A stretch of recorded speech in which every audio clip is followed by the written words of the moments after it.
സൂര്യസുതൻ കർണൻ്റെ 9 പുത്രന്മാരിൽ ഏറ്റവും ഇളയവനും കുരുക്ഷേത്രത്തെ അതിജീവിച്ച വൃഷകേതു.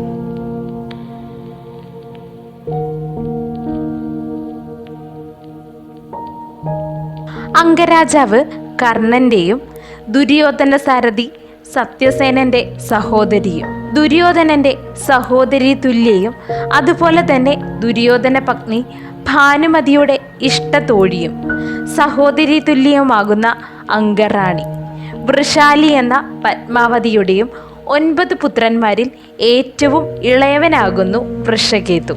വൃഷസേനൻ, ചിത്രസേനൻ, സത്യസേനൻ, സുദേഷണൻ, ശത്രുജ്ഞയൻ, ദീപ്തൻ, ബനാസേനൻ, പ്രസേനൻ എന്നീ സഹോദരന്മാരുടെ കുഞ്ഞനുജനായി വൃഷകേതു എന്ന കുഞ്ഞു വളർന്നു. അങ്ങനെ കുരുക്ഷേത്രമെല്ലാം കഴിഞ്ഞു. അവൻ കുഞ്ഞായിരുന്നതിനാൽ തന്നെ കുരുക്ഷേത്ര ഭൂമിയിൽ പിതാവിനെയും മറ്റ് സഹോദരന്മാരെയും പോലെ അവന് പങ്കെടുക്കുവാൻ കഴിഞ്ഞിരുന്നില്ല. അതിനാൽ തന്നെ കുരുക്ഷേത്രകാലത്തെ അതിജീവിച്ച ഒരേ ഒരു കർണപുത്രൻ വൃഷകേതു മാത്രമായിരുന്നു. അങ്ങനെ കുരുക്ഷേത്രത്തിൽ പിതാവിനെയും സഹോദരങ്ങളെയും നഷ്ടമായ വൃഷകേതുവും അവൻ്റെ മാതാവ് വൃഷാലിയും തികച്ചും അനാഥരായി തീർന്നിരുന്നു. അങ്ങനെ യുദ്ധമെല്ലാം കഴിഞ്ഞു. യുധിഷ്ഠിരന്റെ പട്ടാഭിഷേക കാലത്ത് മഹാഭാരത യുദ്ധത്തിൽ കൊല്ലപ്പെട്ട ഏവർക്കും വേണ്ടി പാണ്ഡവർ ശേഷക്രിയകൾ നിർവഹിക്കാൻ തുടങ്ങുമ്പോൾ അവർ അഭീകര സത്യം അറിയാൻ ഇടയായി. അതും സ്വന്തം മാതാവായ കുന്തിയിൽ നിന്നും ദേവഋഷിയിൽ നിന്നും. ആ സത്യം മറ്റൊന്നുമല്ലായിരുന്നു, തങ്ങളുടെ ജ്യേഷ്ഠ സഹോദരനാകുന്നു കർണൻ എന്ന മഹാസത്യം. അത് കേട്ടപാടെ പഞ്ചപാണ്ഡവർ ഇല്ലാതായി തീർന്നു എന്ന അവസ്ഥയിൽ ആയിപ്പോയിരുന്നു. അതികായന്മാരായ അവർ തളർന്നുപോയി. യുധിഷ്ഠിരനാവട്ടെ പൊട്ടിക്കരഞ്ഞു. തങ്ങൾ പിതാവിന് തുല്യനായി കാണേണ്ടിയിരുന്ന തങ്ങളുടെ ജ്യേഷ്ഠനെ ആയിരുന്നുവോ തങ്ങൾ ഇത്രയും കാലം ഒരു ശത്രുവായി കണ്ടിരുന്നത്? അർജുനനാവട്ടെ ആ ഒരു നിമിഷം തന്നെ തന്നെ ശപിച്ചുകൊണ്ട് കേണു. ഏവരും ഒരുപോലെ തന്നെ ചിന്തിച്ചു. ഇന്ദ്രപ്രസ്ഥത്തിൻ്റെ മഹാരാജനായി കഴിയേണ്ടിയിരുന്ന തൻ്റെ ജ്യേഷ്ഠൻ്റെ പത്നി, അതായത് തങ്ങളുടെ ജ്യേഷ്ഠത്തിയമ്മ, അവരുടെ ഇളയ സന്തതിയും, അതായത് ഇന്ദ്രപ്രസ്ഥത്തിൻ്റെ മഹാറാണിയാകേണ്ടിയിരുന്ന അവരും അവരുടെ കുട്ടിയും ഇന്ന് അനാഥമായി കഴിഞ്ഞിരിക്കുന്നു. എത്രയും വേഗം തന്നെ അവരെ കണ്ടെത്തുകയും അവരെ സംരക്ഷിക്കുകയും ചെയ്യേണ്ടത് അത്യന്താപേക്ഷിതമായ കാര്യം തന്നെ ആകുന്നു. അതിന് മാധവന്റെ സഹായം ആവശ്യമാണ്. അതിനാൽ തന്നെ അർജുനൻ അതിശീഘ്രം തന്നെ ദ്വാരകാപുരിയിലേക്ക് പുറപ്പെട്ടു. തൻ്റെ ജ്യേഷ്ഠത്തിയെയും കുഞ്ഞിനെയും എത്രയും വേഗം കണ്ടെത്തുവാൻ നമ്മെ സഹായിക്കണം മാധവ എന്ന് അർജുനൻ കൃഷ്ണനോട് കരഞ്ഞു പറഞ്ഞു. അർജുനൻ്റെ സഹോദര സ്നേഹത്തിനു മുൻപിൽ ആനന്ദചിത്തനായ സാക്ഷാൽ യശോദാനന്ദൻ ദേവകീസുതൻ അർജുനൻ്റെ വഴികാട്ടിയായി ചമ്പാപുരിയിലേക്ക് പുറപ്പെട്ടു. അംഗദേശത്തിൻ്റെ തലസ്ഥാന നഗരിയിൽ എത്തിച്ചേർന്ന കൃഷ്ണാർജുന സംഘം ജ്യേഷ്ഠത്തിയായ വൃഷാലിയെയും കുഞ്ഞിനെയും കണ്ടുമുട്ടി.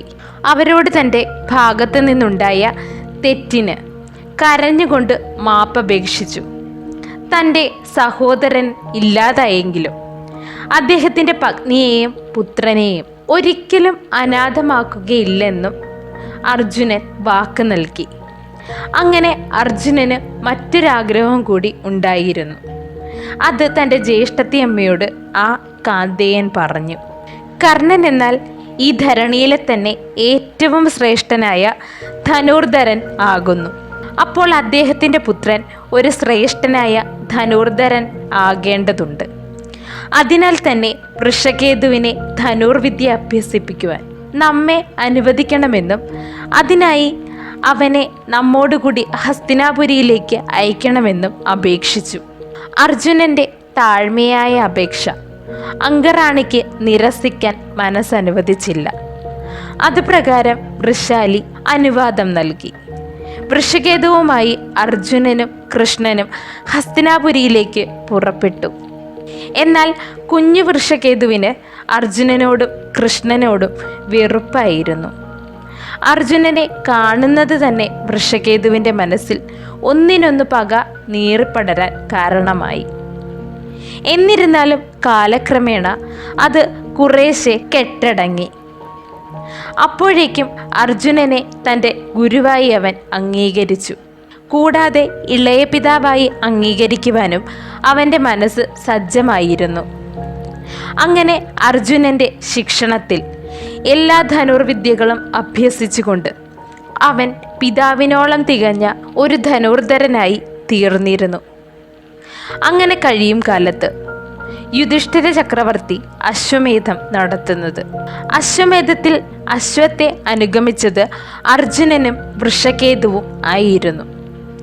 ആ വേള അർജുനന് പോലും കീഴടക്കാനാവാഞ്ഞ പല രാജാക്കന്മാരെയും വൃഷകേതു കീഴടക്കി. അങ്ങനെ പിതാവിൻ്റെ നാമത്തിന് ഒരു പൊൻതൂവലായി അവൻ മാറി. അധികം താമസിക്കാതെ തന്നെ അംഗദേശത്തിൻ്റെ രാജാവായി അവൻ അഭിഷേകം ചെയ്യപ്പെട്ടു. അങ്ങനെയെല്ലാം കഴിയുന്ന കാലത്ത് മറ്റൊരു ദിഗ്വിജയ സമയത്ത് അർജുനനോടൊപ്പം വൃഷകേതുവും പുറപ്പെട്ടിരുന്നു. ആ സംഘം അർജുന ചിത്രാംഗത പുത്രൻ ബഭ്രുവാഹനന്റെ ഭരണപ്രദേശമാകുന്ന മണലൂരിൽ എത്തി.